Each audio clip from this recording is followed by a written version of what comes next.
కొండా ఉమా గారు. సెంట్రల్ నియోజకవర్గంలో చాలా ముఖ్యమైనటువంటి గుణదల రైల్ ఓవర్ బ్రిడ్జ్ గురించి మాట్లాడుతున్నాను అధ్యక్ష. దీన్ని దాదాపు 2008లో స్టార్ట్ చేశారు అధ్యక్ష.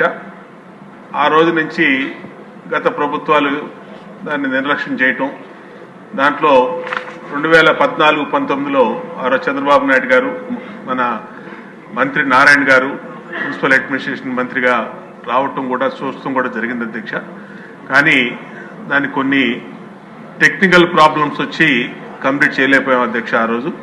తర్వాత 5 సంవత్సరాల్లో 2019-2024 మధ్య మరి ఎంతో ఆర్భాటంగా చేస్తామా, టెక్నికల్గా ఏమైతే లోటుపాట్లు ఉన్నా సరి చేస్తామని చెప్పి చేయలేకపోయారు అధ్యక్ష.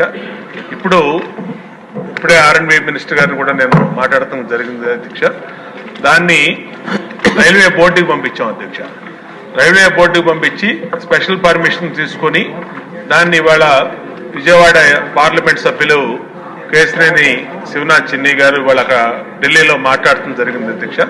కాబట్టి మా కోరిక ఏంటంటే మా నియోజకవర్గానికి చాలా పొటెన్షియల్ కలిగినటువంటి రైల్ ఓవర్ బ్రిడ్జ్ ని సంబంధిత మంత్రివర్యులు కేంద్ర రైల్వే బోర్డుతో మాట్లాడి అది ఆల్రెడీ శాంక్షన్ అయిపోయింది కాబట్టి ఆ అనుమతులు వెంటనే తీసుకొచ్చి దాన్ని వెంటనే పూర్తి చేయ పనులు ప్రారంభించమని చెప్పి మా రిక్వెస్ట్ అధ్యక్ష మీ ద్వారా. కాబట్టి వెంటనే చేయమని కోరుతూ ఈ అవకాశం ఇచ్చినందుకు మీకు నమస్కారం అధ్యక్ష.